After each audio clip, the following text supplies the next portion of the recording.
Okay, quick video show you how to do a blade change on the Festool cordless table saw. Take your Allen key out the back, spin him round. Notice the blade isn't all the way down.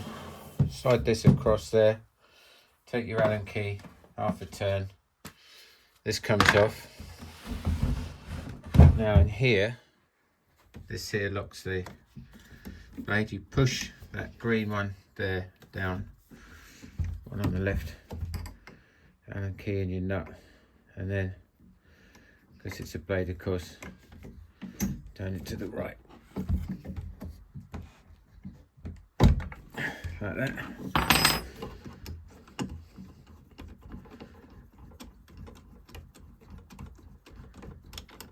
Undo your nut, give it a wiggle, that comes off, drop it in there, lift him out.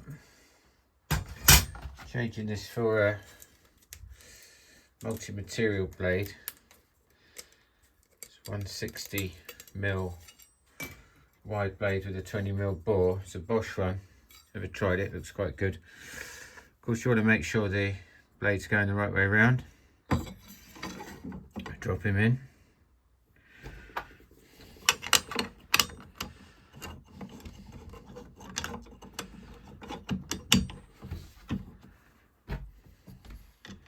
Lock it by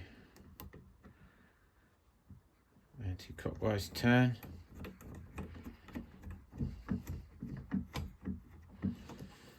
Much as possible, there we go, and then push this down again.